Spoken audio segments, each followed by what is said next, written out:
ইতনা মাধ্যমিক বিদ্যালয় ও কলেজে একাদশ ও দ্বাদশ শ্রেণীর নবীন শিক্ষার্থীদের বরণ অনুষ্ঠান অনুষ্ঠিত হয়েছে। সোমবার ২২ সেপ্টেম্বর ২০২৫ সকাল থেকে কলেজের চতুর্থ তলার হলরুমে এ অনুষ্ঠানের আয়োজন করা হয়। অনুষ্ঠানে প্রধান অতিথি হিসাবে উপস্থিত ছিলেন নড়াইলের জেলা প্রশাসক জনাব শারমিন আক্তার জাহান।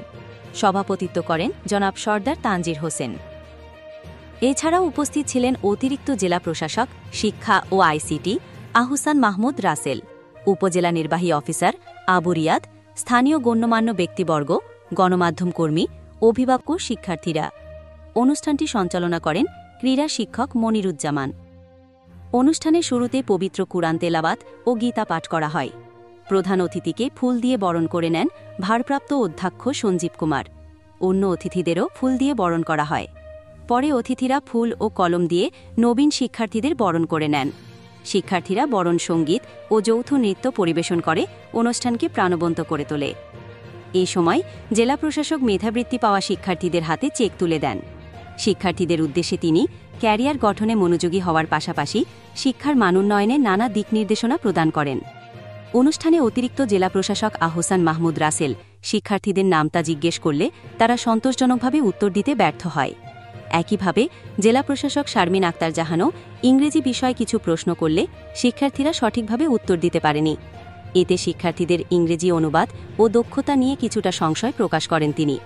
পরে জেলা প্রশাসক উপস্থিতির খাতা পর্যালোচনা করেন এবং শিক্ষার মানোন্নয়ন ও নিয়মিত উপস্থিতি নিশ্চিত করার ওপর গুরুত্বারোপ করেন।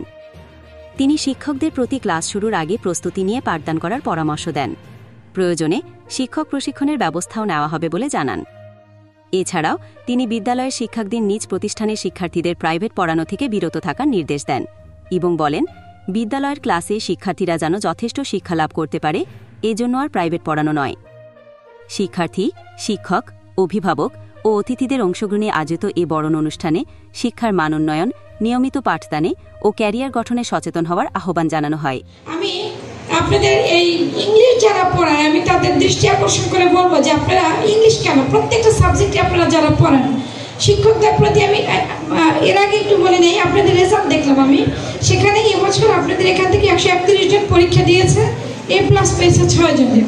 A+ যে আহামরি খুব একটা রেজাল্ট তা কিন্তু না, সেই A+ও কিন্তু আপনার মাত্র 6 জন পেয়েছে, ঠিক আছে। আর আপনার অকৃতকার্য হয়েছে 45, মানে এটা মোটেই ভালো রেজাল্টের তালিকায় কিন্তু পড়ে না। আপনারা আমাকে যাই যে বোঝান, এটা কোনো ভালো রেজাল্ট, একটা প্রতিষ্ঠান হিসেবে এটা কোনো রেজাল্টের মধ্যে পড়ে না।